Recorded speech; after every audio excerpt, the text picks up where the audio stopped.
मध्य प्रदेश में लंबे समय से अटकी निगम मंडलों की नियुक्तियों से पहले बीजेपी ने बड़ा संगठनात्मक दांव चला है। पार्टी ने 62 जिलों में जिला प्रभारियों की नियुक्ति कर कई दिग्गज दावेदारों को एडजस्ट करने की कोशिश की है। हालांकि कांग्रेस इसे निगम मंडल नियुक्तियों से पहले बीजेपी का डैमेज कंट्रोल बता रही है, तो वहीं बीजेपी का दावा है कि ये कदम संगठन को मजबूत करने के लिए उठाया गया है। बीजेपी प्रदेश अध्यक्ष हेमंत खंडेलवाल का मानना है कि प्रदेश में निगम और मंडल सीमित संख्या में हैं और लाखों कार्यकर्ता संगठन से जुड़े हैं। ऐसे में संगठन को मजबूत करना उनकी पहली प्राथमिकता है। एमपी में निगम मंडलों पर सियासत तेज। निगम मंडल से पहले संगठन एक्टिव। दिल्ली से लेकर भोपाल तक मंथन। सीएम डॉक्टर मोहन यादव और प्रदेश अध्यक्ष की बैठक। राष्ट्रीय अध्यक्ष नितिन नवीन से भी हो चुकी चर्चा। नियुक्तियों से पहले 62 जिला प्रभारियों की नियुक्ति। मोर्चा प्रकोष्ठों में भी कार्यकर्ताओं को एडजस्ट करने की तैयारी। बीजेपी का दावा, संगठन सर्वोपरि। हमारे संगठन के पदों को भरना पहले जरूरी है। संगठन में हमारे अभी हमने जिला प्रभारी घोषित किए, हमारे प्रकोष्ठ है, हमारी कार्य समिति है, हमारे मोर्चों का गठन है, बहुत सारे काम हैं। हमारा संगठन जितना मजबूत रहेगा उतना ही भारतीय जनता पार्टी की राह आसान रहेगी। भारतीय जनता पार्टी में सैकड़ों लाखों कार्यकर्ता है, निगम मंडल तो 30-40 को मिलना है, तो मैं लाखों कार्यकर्ताओं की चिंता पहले करता हूँ बनिस्बत की निगम मंडल। उधर कांग्रेस निगम मंडलों की नियुक्ति में हो रही देरी को लेकर बीजेपी को घेरने में लगी है। पूर्व मंत्री पीसी शर्मा ने आरोप लगाया कि बीजेपी में पदों को लेकर भारी खींचतान चल रही है। इसी वजह से सरकार अब तक निगम मंडलों की सूची फाइनल नहीं कर पाई है। कांग्रेस का दावा है कि सत्ता में आने के बाद बीजेपी ने अपने ही कार्यकर्ताओं से किए गए वादे पूरे नहीं किए और अब असंतोष को दबाने के लिए नए नए संगठनात्मक प्रयोग किए जा रहे हैं। बीजेपी में असली कार्यकर्ताओं की उपेक्षा हो रही है और निगम मंडलों की दावेदारी से उन्हें दूर रखने के लिए जिला प्रभारी बनाकर संतुष्ट किया जा रहा है। कितने डैमेज कंट्रोल करने, कितने प्रभारी बनने, लेकिन ये वार चलेगी। नीचे के कार्यकर्ताओं से बात होती है, वो कहते हैं कांग्रेस से जो आए हैं ये पूरे हावी हो गए, हर जगह इनको महत्व मिल रहा है, हम लोगों को महत्व पुराने लोगों को नहीं मिल रहा है। इसलिए इस लड़ाई में, इस जंग में कोल्ड वार चल रही है और जिसकी वजह से ये चल रहा है। कितने ही प्रभारी बना दे, ये डैमेज कंट्रोल होने वाला नहीं है। जूतम फाक भारतीय जनता पार्टी के अंदर निगम मंडलों को लेकर लगातार चलती रहेगी। कुल मिलाकर निगम मंडलों से पहले बीजेपी का संगठनात्मक कदम चर्चा में है। बीजेपी इसे संगठन मजबूत करने की कवायद बता रही है, जबकि कांग्रेस इसे डैमेज कंट्रोल की रणनीति कह रही है। ऐसे में अब देखना ये होगा कि जिला प्रभारियों के बाद निगम मंडलों की नियुक्तियों का ऐलान कब तक हो पाता है। Bureau report, IND 24।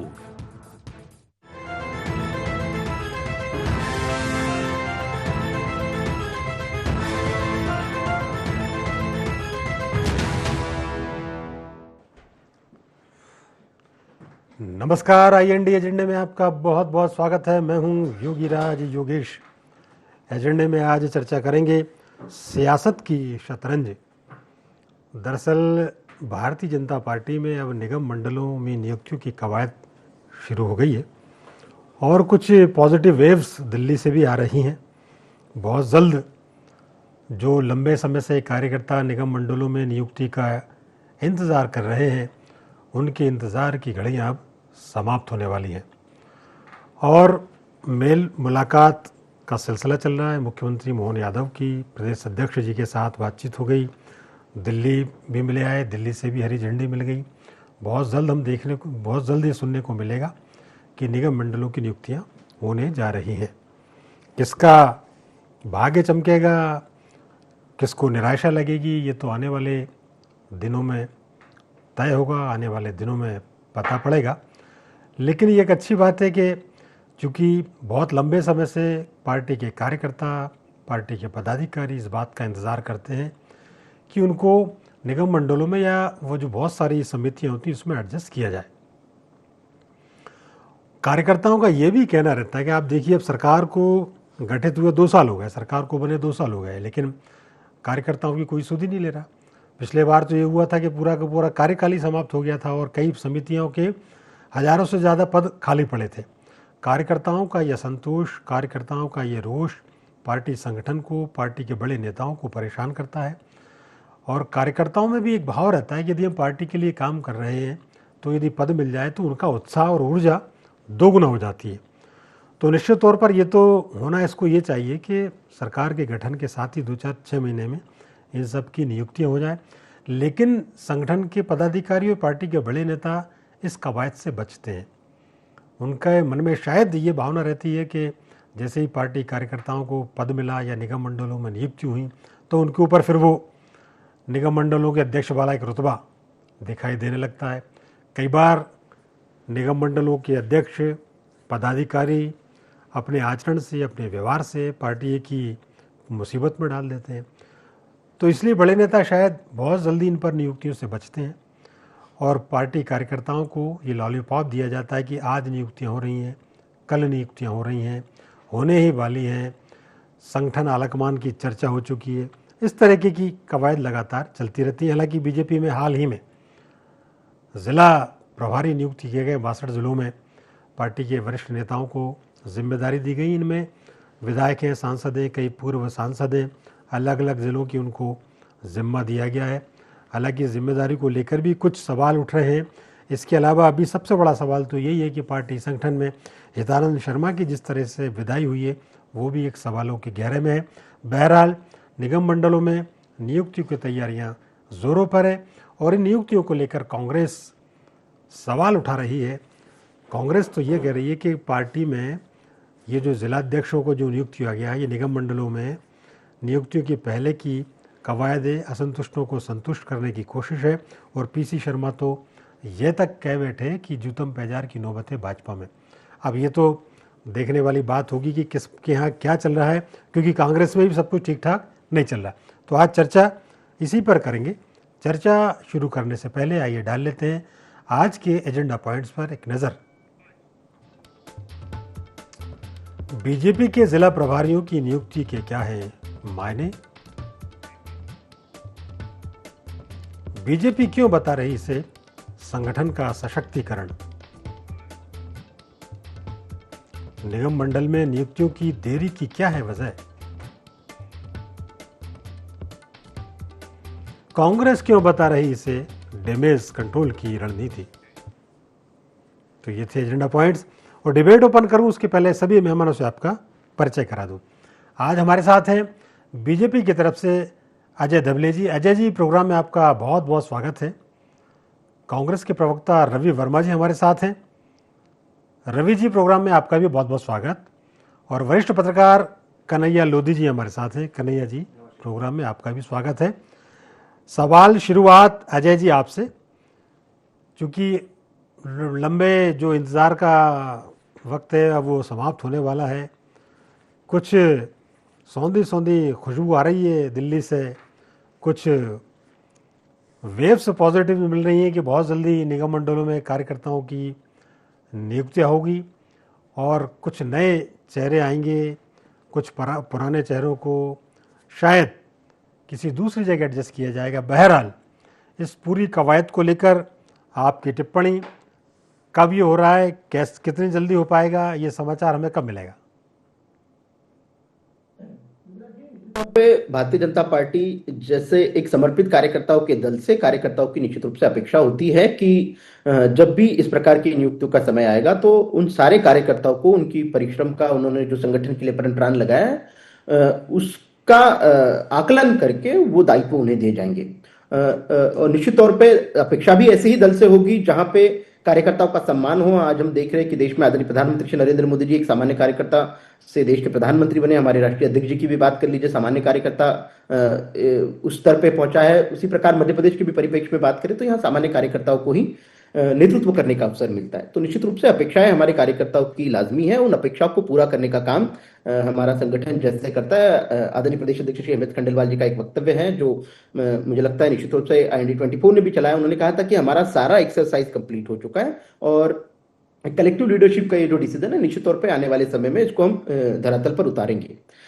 लेकिन आज देखिए, मैं अभी पीसी शर्मा जी के उस वक्तव्य को सुन रहा था, उन्होंने कहा कि यहाँ जुतम पैजार है। तो जिस राजनीतिक दल में क्रेडिबिलिटी की का क्राइसिस है, जहां पे हम कहेंगे कि इस प्रकार से पॉलिटिकल बैंक्रप्सी है, जिस दल में कभी नेतृत्व की अकाउंटेबिलिटी फिक्स नहीं जाती, वो भारतीय जनता पार्टी जैसे एक समर्पित कार्यकर्ताओं के अनुशासित दल से प्रश्न पूछ रहा है। मध्य प्रदेश के ही परिप्रेक्ष्य में यदि ले रहे तो 4.5 लाख से अधिक कांग्रेस के कार्यकर्ता लोकसभा चुनाव के पहले कांग्रेस को छोड़ चुके हैं।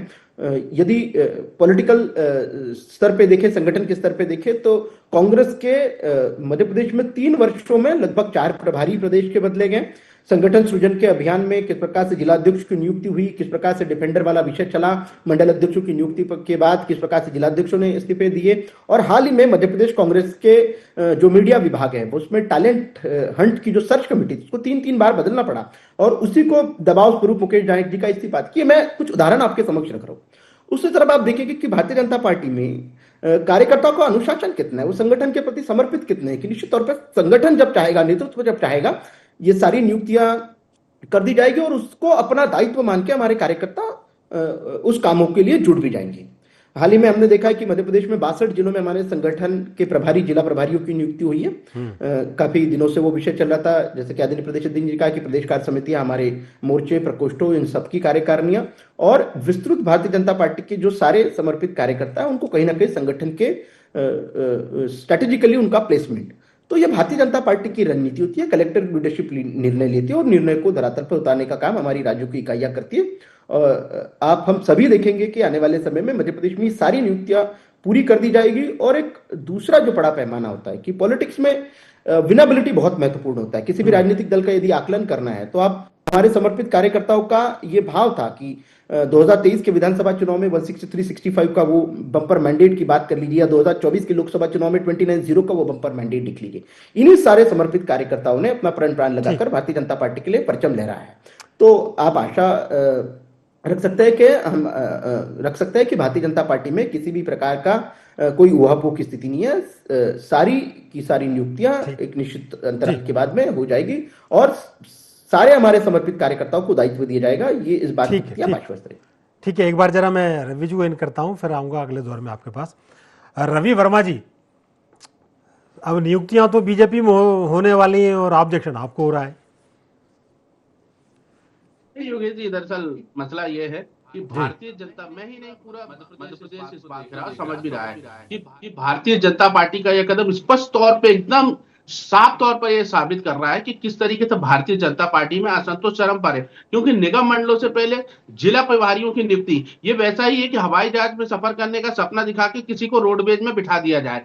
तो जिस तरीके से नियुक्तियां हुई है, ये सीधे सीधे घोषणा दरअसल इस बात को साबित कर देती है, डैमेज कंट्रोल ही नहीं है, आंतरिक कलह को छुपाने की कोशिश है। क्योंकि बीजेपी में निगम मंडलों की जो नियुक्तियां हैं, 20 साल का सफर है, फिर भी वो अपने कार्यकर्ताओं की पहचान नहीं रखते हैं कि किसको क्या देना है। और मोहन यादव की सरकार में लगातार जो है टालने का काम करते आ रही है भाजपा। तो क्या है कि जो असंतोष है वो चरम पर है। तो अब जो है पदों में एडजस्टमेंट करेंगे, 30-40 पदों की जो निकलकर बात आ रही है, तो उसमें भी 30-40 ही आ रहे हैं। क्योंकि भाजपा जो है कि लंबी जो है डैमेज कंट्रोल कर रही है। क्योंकि ये जो है आज की बात नहीं है भाई, भाजपा में कई लोग हैं जो मेहनत कर रहे हैं, उनका हक, लेकिन भाजपा क्यों नहीं देना चाह रही? इसीलिए ना, क्योंकि घर के अंदर लड़ाई झगड़े होंगे, असंतोष होगी, जुतम बेजार होगी। पीसीवाई सही कह रहे हैं कि निश्चित तौर पर जुतम बेजार की स्थिति है। अगर सत्ता संगठन मजबूत होता तो अचानक कार्यकर्ताओं की आज क्यों याद आ रही है? ये सब चीजें हैं। अब अजय धवले जी कुछ भी कहे, उनके भी आशीष जी बने हैं, बहुत बहुत बधाई, लेकिन अभी तक प्रवक्ताओं की नई लिस्ट नहीं आई है। अजय जी डरते इस बात से कि पता नहीं अगली सूची में आए नहीं आए, तो वो सच कहने की हिम्मत और साहस नहीं जुटा पा रहे हैं, इसलिए वो तोहमत दूसरों पे लगा रहे हैं। किस तरीके से धर्मेंद्र प्रधान, किस तरीके से हितरन शर्मा जी को हटाया गया, कई प्रभारियों की छुट्टी भाजपा में 2 सेकंड में हो जाती है। तो पर्ची आती है योगेश जी, पर्ची आती है, पर्ची खुलती है और विदाई हो जाती है। यहाँ एक लोकतांत्रिक दल है कांग्रेस पार्टी, जहां बात सुनी जाती है, पार्टी में चिंतन और मंथन होता है, कार्यकर्ता की बात सुनी जाती है और कार्यकर्ता अपनी बात बेबाकी से कहता है। मैं इस बात को खुले मन से कह रहा हूँ, आपकी डिबेट में कह रहा हूँ, हमारे यहाँ डेमोक्रेसी है, सबको बात करने का अधिकार है। लेकिन यहाँ तो देखा, लेकिन यहाँ तो बड़े बड़ों की घिग्गी बंदी रहती है। किस तरह की घिग्गी बंदी? आज विश्व पटल पे भद्द पिट रही है देश की। ठीक ठीक। अब आगे अजय धवलेजी और पूरा पैनल समझ गया है। ठीक ठीक। असल में क्या है रवि जी, अब आपने 4 लाख कार्यकर्ता वहाँ भेज दिए भाजपा में, तो आपने तो उनकी मुसीबतें बढ़ाई हैं, तो समय तो लगेगा उनको कार्यकर्ताओं का चयन करने में। भाई देखिए, ये न जाने कौन सी इंटेलिजेंस है, 4 लाख कार्यकर्ता आया ना गया और 4 लाख कार्यकर्ता बता रहे। देखिए, असंतुष्ट कहीं हो सकते हैं, उनके यहाँ से भी भर भर कर हमारे यहाँ आए थे। कमलनाथ जी की जब प्रदेश अध्यक्ष थे, सबने देखा कि किस तरीके से भारतीय जनता पार्टी के जो बड़े बड़े प्रोदा, जिनके कंधों पर सरकार बनाने का सपना भाजपा देख रही थी, छोड़ छोड़ कर आए थे। तो ये आया राम गया राम पे हम चर्चा नहीं कर सकते। विश्वसनीयता इस बात पर है कि आज दोनों दल किस मुहाने पर खड़े हैं। ठीक ठीक बात। अजय जी जल्दी से आप जवाब दे दें, फिर मैं जरा कन्हैया जी के पास जाऊंगा। अजय जी। जी जी जी। योगीराज जी जिनके यहाँ कुर्सी मार और कुर्ता फाड़ प्रतियोगिता हुई है 2023 के विधानसभा चुनाव में, वो आज हमसे प्रश्न पूछ रहे हैं। दूसरा जो महत्वपूर्ण प्रश्न है कि देखिए, हमारे यहाँ यही अनुशासित संगठन की व्याख्या में से कर ले कि यहाँ कार्यकर्ता को जो भी दायित्व दिया जाए, निश्चित तौर पे उस कार्यकर्ता का काम होता है उस दायित्व का निर्वहन करना। हम कोई कांग्रेस नहीं है कि जहां पद नहीं मिले तो 150 प्रदेश के महासचिव बनाने पड़े, 100 से अधिक उपाध्यक्ष बनाने पड़े। और जिस प्रकार से मैंने भी टैलेंट हंट का कहा था, रवि जी यहाँ बैठे तो अस्थायी प्रवक्ता के तौर पे एक झटके में किस प्रकार से उनके टैलेंट हंट कमेटी का क्या हुआ था हमने सबने देखा है। मुकेश नायक जी का इस्तीफा हमारे आपके सबके समक्ष है। लेकिन एक अनुशासित संगठन के पीछे, और आप देश में इस प्रकार की अनुशासनहीनता की बात यदि कही होता है तो जिस दल में राष्ट्रीय अध्यक्ष को यह कहना पड़ता हो, कांग्रेस की यदि बात कर ले तो खड़गे जी कहते हैं कि मैं हाईकमांड से पूछूंगा। तो जिस दल में हाईकमांड सिर्फ एक परिवार है, वो हाईकमांड ही नेतृत्व करता है कि करना क्या है। वो दल आज भारतीय जनता पार्टी जैसे एक डेमोक्रेटिक दल से प्रश्न पूछ रहा है। यहाँ निश्चित तौर पर समर्पित कार्यकर्ताओं को ही दायित्व मिलते हैं। हमारे यहाँ किसी का बेटा होने की वजह से किसी को पद पर नहीं बिठाया जाता। उसकी योग्यता, समर्पण, उसकी क्षमता, ये सारे कैपेबिलिटीज का आधार होता है।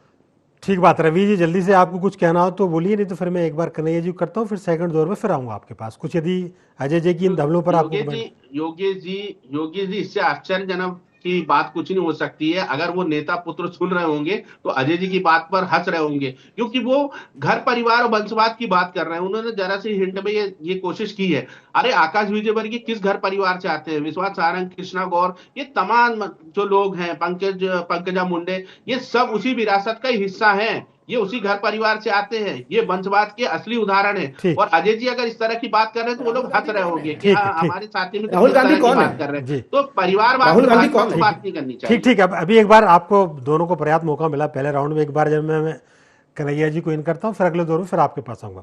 कन्हैया जी, इस पूरी कवायद को हम आपसे समझना चाहते हैं एज ए सीनियर जर्नलिस्ट, और आप चूंकि पॉलिटिकल एनालिसिस लगातार दिल्ली से लेकर और मध्य प्रदेश तक की राजनीतिक गतिविधियों को वॉच करते हैं, इस पूरे कवायद के क्या मायने हैं? और क्या केवल अब फिर यही हम बार बार यही कहते हैं कि निगम मंडलों में नियुक्तियाँ आज हो रही हैं, कल हो रही हैं, वो इंतजार की घड़ियाँ समाप्त होने वाली, वो कब समाप्त होने वाली हैं? मुझे लगता है योगीराज जी कि निगम मंडल में नियुक्ति मतलब लगभग अब मेरे ख्याल से अंतिम चरणों में है। और इसका जो पहला फेज होगा, मुझे लगता है कि ये विधानसभा के बजट सत्र से पहले जो है एक जो फेज है इनका पूरा हो जाएगा। और फिर उसके बाद में फिर ये सिलसिला चलते रहेगा। और मुझे लगता है कि वो अगले 3-4 महीने तक कंटिन्यू रहेगा, क्योंकि ये जब संगठन और सरकार में जब सहमति बनेगी तो फिर ये सूची देते जाएंगे ये लोग। और फिर डिपार्टमेंट जो है, जिनको भी अध्यक्ष बनाना है, प्राधिकरण में अध्यक्ष बनाना है, उपाध्यक्ष बनाना है, सदस्य बनाना है, मेंबर बनाना है, ये सब प्रक्रिया चलते रहेगी। लेकिन मैं फिर से एक बात कह रहा हूँ कि ये विधानसभा के बजट सत्र से पहले पहली सूची आ जाएगी। बहुत अच्छी संभावना है। यदि नहीं आए तो बहुत ही सरप्राइजिंग वाली बात होगी। तो फिर ये वाली बात भी आए कि डेफिनेटली अंदर कुछ ना कुछ गड़बड़ चल रहा है। दूसरी बात ये वाली बात आ रही है कि भाई ये 62 लोगों को जो है वो नियुक्त कर दिया गया है जिला प्रभारी के रूप में। तो ये और ये लोग जो हैं वो लगभग अब आज की तारीख में है निगम मंडल में, मतलब सरकार में अब इनकी दावेदारी ऑलमोस्ट अब लगभग खत्म हो गई। और इसी को लेकर के जो कंट्रोवर्सी है, थोड़ा सा इनर मतलब जो इंटरनल जो कंट्रोवर्सी है इसी बात को लेकर के है। लेकिन ये जो 62 लोग हैं, तो इसमें से 62 के 62 ऐसा नहीं कि निगम मंडल के दावेदार थे। इसमें से बमुश्किल 8-10 ऐसे लोग हैं जो हमने सूची को जो एनालिसिस करते हैं, तो उसमें से 8 से 10-12 मैक्सिमम, उससे ज्यादा लोग नहीं है जो अपने आप को स्वाभाविक रूप से दावेदार मान रहे थे, या उनमें वो होप पाल करके बैठे थे कि भाई जब भी निगम मंडल में नियुक्ति होगी तो मतलब हमको मौका मिल सकता है। अब चूंकि उनको जिला प्रभारी बना दिया गया है, तो पार्टी में तो ये प्रोविजन ही है, उनका तो संविधान ही है कि एक व्यक्ति एक पद।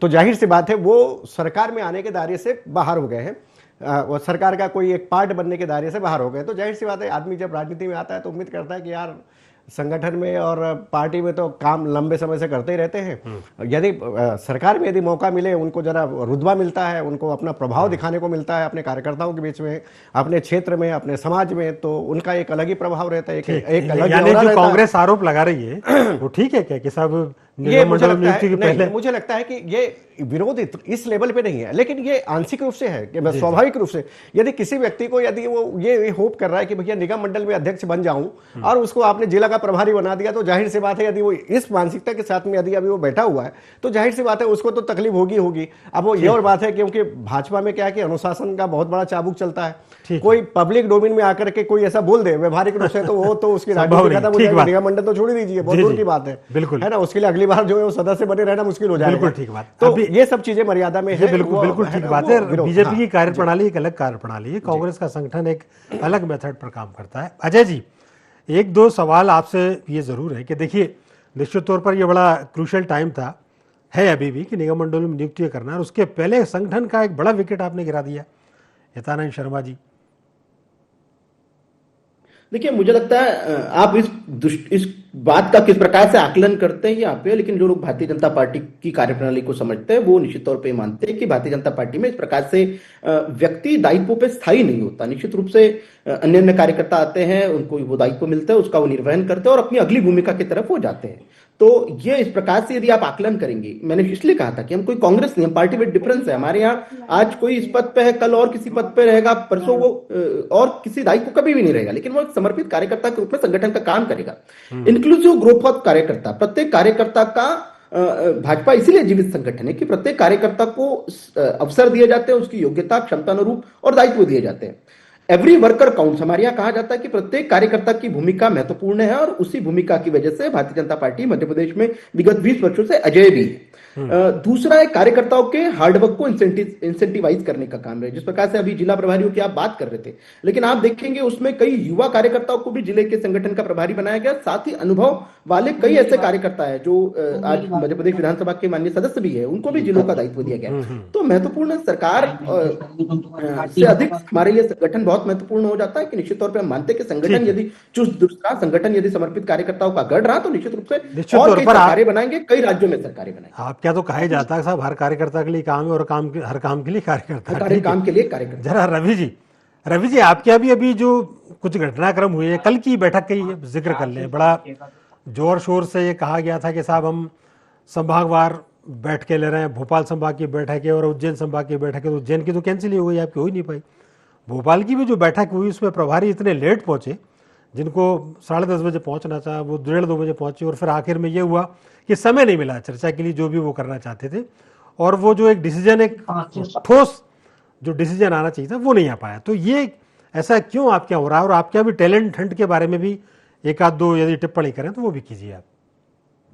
योगेश जी, दरअसल देखिए बैठक पूरी संभागवार हुई है और जीतू भाई ने बिल्कुल जो है हमारे अध्यक्ष जी ने और प्रमुख जो लीडर थे उन्होंने संभागवार समीक्षा की है। अगर लेट आने का अगर विषय है कोई, तो देखिए लेट हम आप भी अपने जीवन में कहीं ना कहीं कुछ त्रुटिवश या कारणवश कभी लेट हो जाते, तो लेट आना विषय नहीं है। बहुत अच्छे से संतुलन समांतर रूप से बेहतरीन चर्चा हुई है और निष्कर्ष पर ही कांग्रेस पार्टी अपनी बैठक के तौर पर पहुंची है। लेकिन जिस तरीके से टैलेंट हंट की बात आ रही है, तो एक अच्छा नया नवाचार है।